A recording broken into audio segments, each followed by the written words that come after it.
Canal del Congreso, el canal de la Unión, presenta.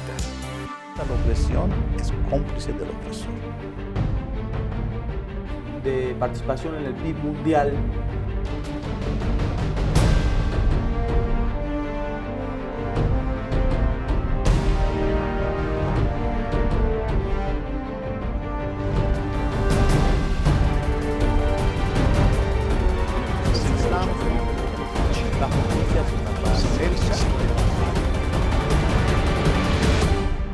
Bienvenidos al programa de hoy, soy Rina Musal y estoy encantada de que me acompañen desde el set de Vértice Internacional en la Cámara de Diputados.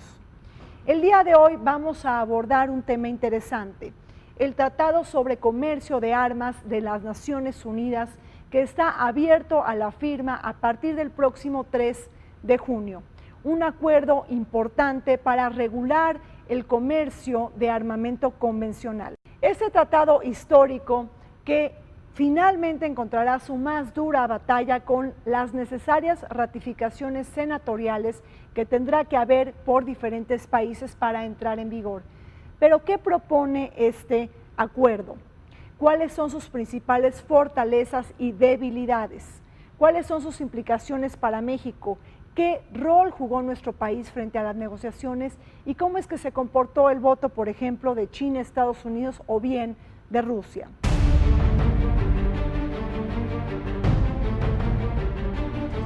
Con 154 votos a favor, la oposición de Irán, Corea del Norte y Siria, y 23 abstenciones, entre ellas Rusia, China e India, y algunas naciones latinoamericanas, la Asamblea General de las Naciones Unidas aprobó el 2 de abril de 2013 el primer instrumento legalmente vinculante para regular el comercio de armas a nivel internacional. Estados Unidos, el mayor exportador mundial de armas, votó a favor del tratado a pesar de la oposición de la Asociación Nacional del Rifle, poderoso grupo que defiende la tenencia de armas. La adopción de este tratado fue resultado de un largo proceso de consultas que comenzó hace más de una década y se concretó con la negociación del tratado en dos conferencias internacionales celebradas en julio de 2012 y en marzo de 2013. El Tratado sobre Comercio de Armas busca regular a nivel internacional el mercado de armas abarcando todos los tipos convencionales, desde tanques, aviones y buques, hasta las armas pequeñas y sus municiones. Asimismo, requiere a los gobiernos evaluar el riesgo de transferir armas a otros países donde puedan ser utilizadas para cometer o facilitar graves violaciones del derecho internacional humanitario. De igual manera, determina reglas concretas para evitar el desvío de las armas durante el tránsito de las mismas, así como una vez que llegan a su lugar de destino. Con estas medidas se pretende reducir el sufrimiento humano causado por el flujo de armas que alimenta los conflictos, así como limitar el desvío de estas al comercio ilícito y promover la cooperación y la transparencia en las transacciones comerciales de las mismas entre los estados. El tratado entrará en vigor 90 días después de que el firmante 50 lo ratifique y obligará a las naciones que se suscriban a garantizar que las armas vendidas no sean utilizadas en países sometidos a embargo, que abusan de los derechos humanos y en los que se viola el derecho internacional humanitario. Con una aplastante mayoría de votos es que finalmente se aprueba el Tratado sobre Comercio de Armas en la Asamblea General de Naciones Unidas tras 7 años de largas y espinosas negociaciones y de múltiples divisores. Se trata del primer acuerdo legalmente vinculante para regular la transferencia de armamento convencional. La idea es no prohibir el comercio legal de armas, pero sí ponerle un hasta aquí a la libre oferta y demanda de las armas para evitar su proliferación, su descontrol y sobre todo para que no llegue a mercados ilícitos o bien a países no autorizados. Tenemos diferentes tratados que cubren, que establecen los lineamientos internacionales para cómo lidiar con las diferentes armas. En muchos casos son prohibiciones directas, por ejemplo, las armas químicas o las armas biológicas. En otros casos son regímenes que velan por una eliminación final del arma mientras establecen un proceso regulatorio, como el Tratado de No Proliferación Nuclear. Pero ninguno de estos tiene un marco conceptual como tiene el Tratado de Comercio de Armas. Primero porque el Tratado de Comercio de Armas regula desde un revólver hasta un F-16, un portaaviones. Como bien lo menciona, hace 7 años se intenta firmar este tratado. Recordaremos que en el año 2006 el presidente Bush de Estados Unidos hizo todo lo posible para que este tratado no viera la luz en ese momento.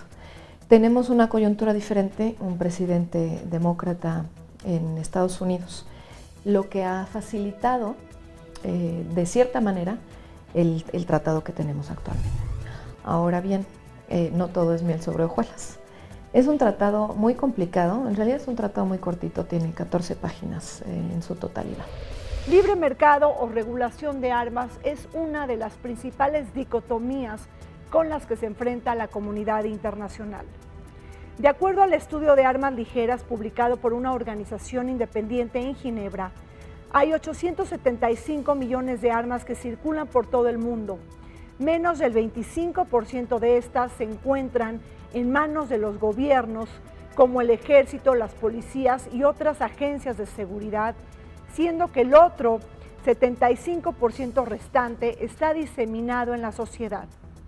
Pero ¿cómo reducir este enorme arsenal de armas que van desfilando por el mundo? ¿Cómo convencer a los civiles a que abandonen sus armas? ¿Y cómo evitar que las armas no caigan en manos equivocadas? Sin embargo, estábamos regulando a la tercera mayor industria del mundo.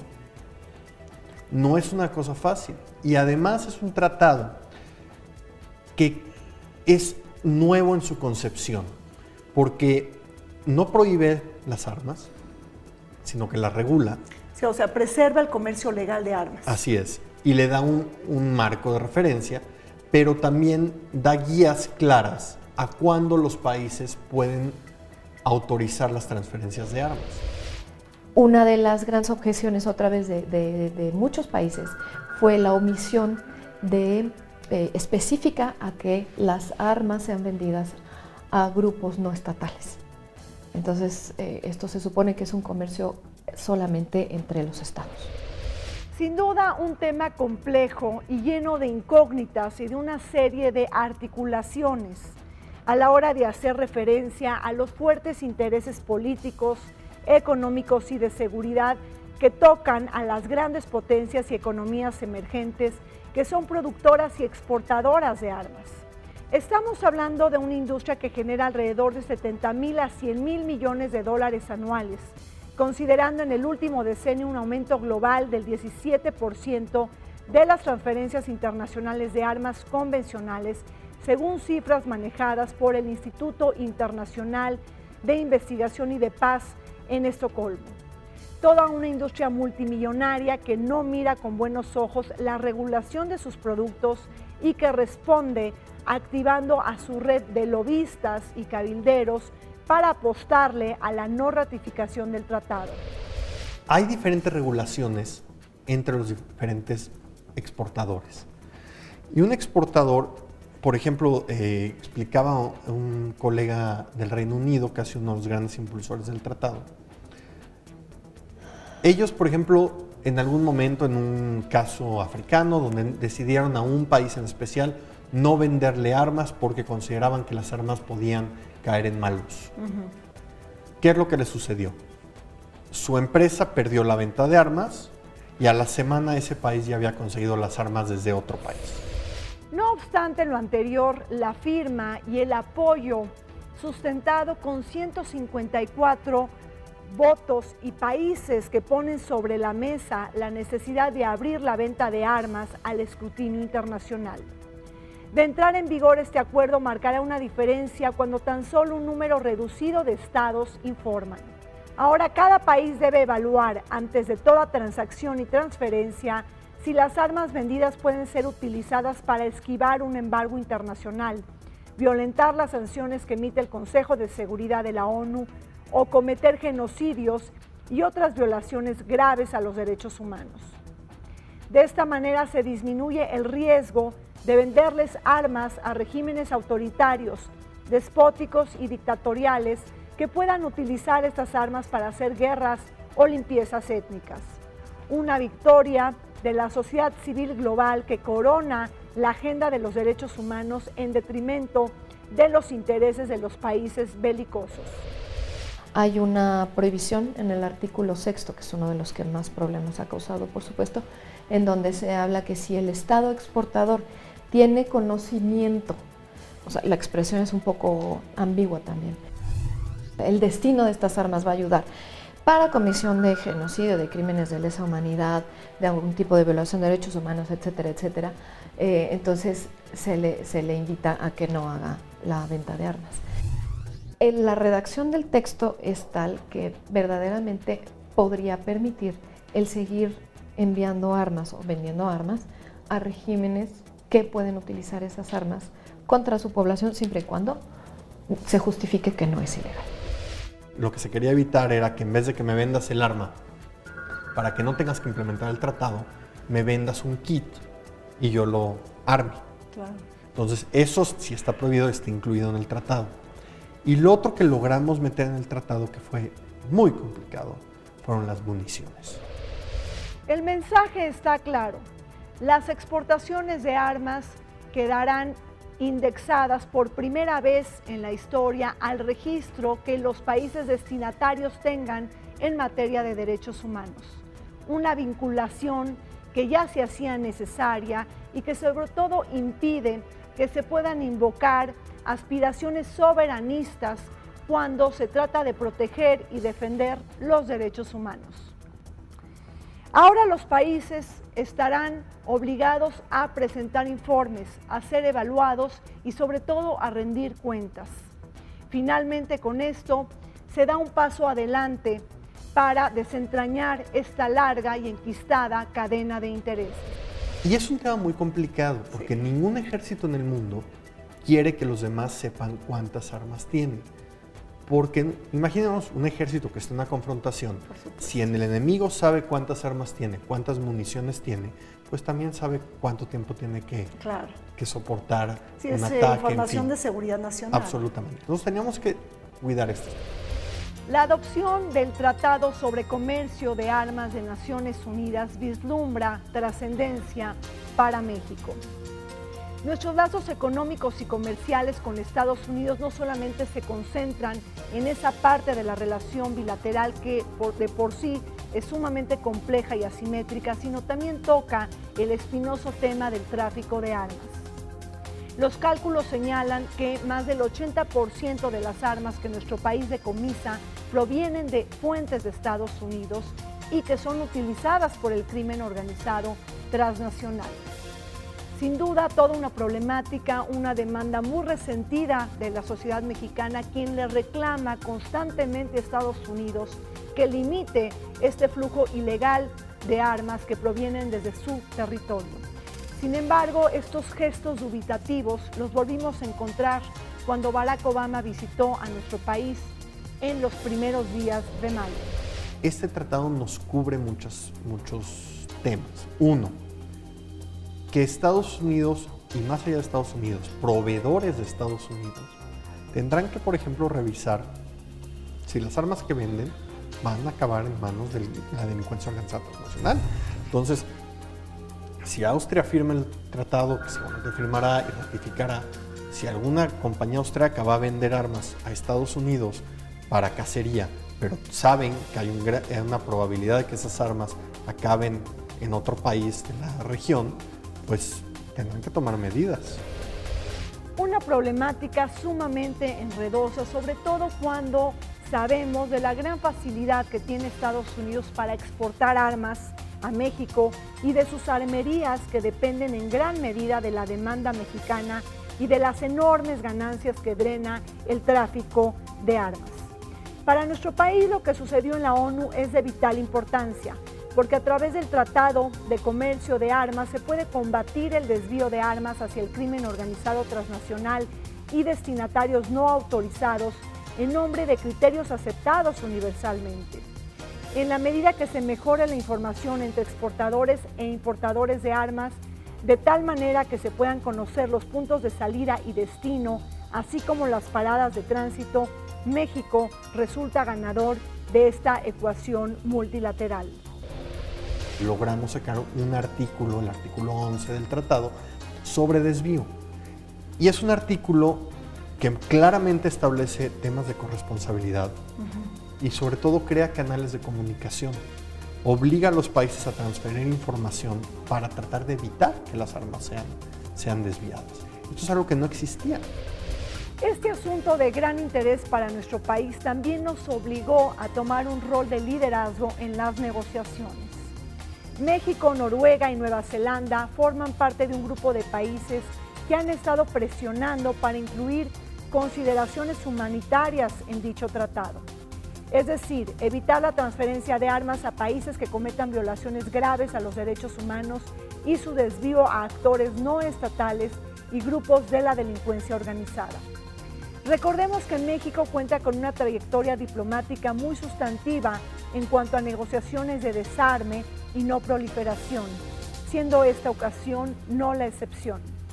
Con estas restricciones al comercio de armas, México le dice no al uso irresponsable e ilícito del armamento convencional y previene situaciones de violencia, inestabilidad y dolor con medidas a favor del comercio legal de armas. No olvidemos que en nuestro país está en marcha la campaña nacional de canje de armas por despensas. Mucha participación de México fue lograr consenso, sobre todo representaba mucho a los países de América Latina. Y México fue uno de los países que propuso que el instrumento ya estaba listo para adoptarse por consenso durante la conferencia. Por el otro lado, somos un país afectado. No es el tratado que nos va a resolver el problema con Estados Unidos, y hay que tenerlo muy en claro, y en ningún momento lo fue. Me parece que siempre vamos a lograr más con Estados Unidos de manera bilateral que de manera multilateral. Pero ¿cuál fue la matemática del voto para aprobar este tratado sobre comercio de armas en Naciones Unidas? ¿Por qué no se pudo lograr un acuerdo por consenso y sí por mayoría en la Asamblea General? La oposición vino de países como Siria, Irán y Corea del Norte, justamente países que no tienen cartas credenciales que presentar en materia de derechos humanos y que han estado sujetos a diferentes sanciones por la comunidad internacional. 23 abstenciones que vinieron de países exportadores de armas como China y Rusia y de otros países compradores como la India y de naciones pertenecientes al bloque del ALBA, Venezuela, Bolivia, Nicaragua y Ecuador, que también se abstuvieron por los criterios utilizados en materia de derechos humanos. Entra en vigor, pero ¿cuál va a ser la aplicación? Es ahí donde queda muy relativa la aplicación del derecho internacional por su naturaleza. Los estados pueden decir que sí, pero a la hora de instrumentarlo hay 80 argumentos de los que se pueden valer para decir yo no tengo un buen sistema para instrumentarlo, como por ejemplo fueron las observaciones de Mali durante las negociaciones, diciendo bueno, somos países que con trabajos podemos tener comida, podemos proveer de lo básico a nuestras sociedades, no podemos instrumentarlo, no es que estemos en contra. Y ¿eso qué implica? Eso implica que van a abogar porque les den financiamiento internacional, que es otra cuestión. Entonces, todo este financiamiento... Y ya que salió el tema de Siria, valdría la pena preguntarnos cómo es que recibieron esta noticia sobre la adopción del Tratado de Comercio de Armas de Naciones Unidas, los países emergentes y las potencias que están apoyando la transferencia de armas hacia ese país, ya sea apoyando una parte al presidente Bashar al-Assad o bien a los grupos insurgentes, rebeldes y de la oposición. Seguramente les cayó como balde de agua fría, pero pronto se les olvidará porque la verdadera batalla está en las ratificaciones senatoriales que se tienen que dar para que este tratado pueda entrar en vigor. Una condición que justamente se va a materializar cuando después de 90 días se reciba el instrumento de ratificación número 50.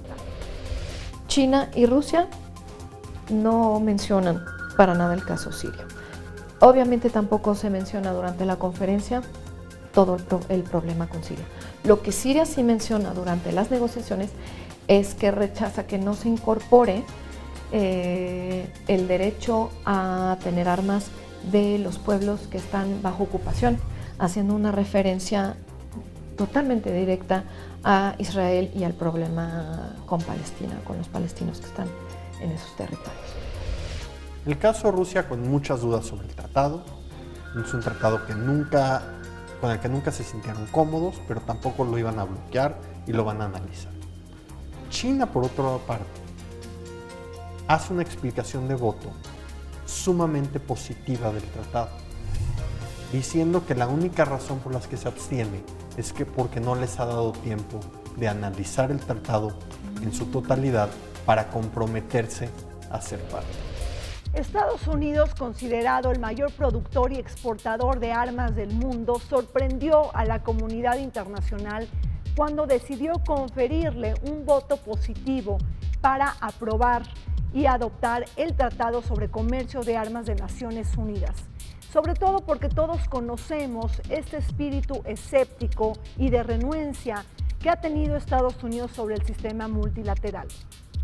Sin embargo, aun cuando en un principio bloqueó las negociaciones, finalmente nuestro país vecino del norte decide apoyar este tratado porque no contraviene las disposiciones de la segunda enmienda constitucional que consagra el derecho inquebrantable de los ciudadanos estadounidenses a portar armas. Sin embargo, la dura batalla se presentará en el Senado cuando se tenga que ratificar este tratado. Y hay que decirlo, la Asociación Nacional del Rifle ya se ha mostrado en contra de esta iniciativa. ¿De dónde viene la segunda enmienda? Viene de un deseo de los fundadores de dicho país de evitar la tiranía y a los dictadores. Entonces, que no fuera nada más el Estado quien tuviera el monopolio de las armas, sino los ciudadanos para defenderse en contra de gobiernos tiranos, ya sea en el exterior o en el interior. Más allá de eso, ellos están en un proceso de revisión de su política interna. Pero hay otro problema que también tenemos que tener claridad. Estados Unidos hace mucho no ratifica un tratado internacional. Entonces, hablar de la ratificación de un tratado de seguridad, pues es todavía un poco más complicado. El tema del control de armas en Estados Unidos es un asunto de viejo calado. Un punto de inflexión lo encontramos con la tragedia en Newtown en diciembre del 2012, la cual estuvo precedida del Aurora Shooting y de muchas otras más. Fue justamente al inicio del segundo mandato de Barack Obama que se fijó el tema del control de armas como una de las más altas prioridades políticas, al tiempo que se designó a Joe Biden, el vicepresidente de la Unión Americana, para encabezar un grupo de trabajo que le pueda dar solución a este viejo pero aumentado problema. Las diferencias y el golpeteo comenzaron cuando los demócratas tuvieron que enfrentarse a los líderes conservadores, estatales y nacionales del Partido Republicano, la Asociación Nacional del Rifle, grupos pro armas y cabilderos. México logró introducir en una cláusula del tratado el que cada estado, al firmar, puede declarar unilateralmente la aplicación provisional de ciertas partes del tratado. Es decir, las herramientas están ahí. Claro. ¿Qué va a pasar? Tenemos que ver. ¿Hay mucha oposición interna en Estados Unidos? Sí la hay. En fechas recientes, el presidente de Estados Unidos, Barack Obama, sufrió los sinsabores de la derrota, luego de que el Senado desechara la propuesta de ley que buscaba imponer controles a la venta de armas de tipo militar y de cargadores de alta capacidad, así como revisar antecedentes de quienes las adquirieran. Una batalla no del todo perdida en los estados de la Unión Americana, al tiempo que Colorado, Nueva York, Connecticut y Maryland consiguieron el endurecimiento de sus leyes. Calificado por el propio mandatario estadounidense como un día vergonzoso para Washington, tras no alcanzar los 60 votos necesarios para robustecer las leyes sobre tenencia de armas, Barack Obama recibió un duro golpe a su agenda política nacional. La crítica que sí hay aquí, y es porque hay que entender que es una diferente forma, no estoy diciendo ni mejor ni peor, una diferente forma, es que las decisiones en la exportación de armas las mantiene el Estado exportador, siguiendo las guías que el tratado establece, pero sigue siendo una decisión soberana si autoriza o no la exportación. Lo que sí estamos diciendo es que para tomar esa decisión tiene que haber un diálogo con el país importador, que antes no lo había. Con este contexto como base, es que se dificulta en gran medida una posible ratificación por parte del Senado del Tratado de Comercio de Armas de Naciones Unidas. Un grupo de senadores ya mostró resistencia y esta iniciativa ha estado también aunada a la osadía de líderes de peso que, por ejemplo, el procurador del estado de Texas ya declaró que ello incurriría o equivaldría a la violación del derecho constitucional. El debate no solamente está y no solamente gira alrededor si es una violación o no al derecho y a la libertad constitucional de la segunda enmienda, sino también ha causado mucho enojo porque se cree que va a generar un impacto en la normativa y en la legislación estadounidense, y sobre todo porque ha levantado críticas en el sentido de que se enfoca sobre todo este tratado a los países exportadores y no a los países importadores de armas, que finalmente son los que promueven los conflictos y las guerras porque ellos compran directamente estas armas. Qué bueno que se elaboren este tipo de tratados, pero sinceramente también antes de cantar albricias hay que verdaderamente estudiar hasta dónde puede llegar el derecho internacional, sabiendo que los estados son soberanos y sabiendo que el país más poderoso del mundo, que es Estados Unidos, por justamente esta soberanía no va a decir, no va a permitir que se le imponga ningún mandato por parte de alguna instancia, llámese Naciones Unidas u otro país o lo que sea, que no sea él mismo, que no sea su propio gobierno, los propios Estados Unidos. Me despido de ustedes, llegamos al fin de Vértice Temático. Soy Rina Musali y los dejamos con la programación del canal del Congreso.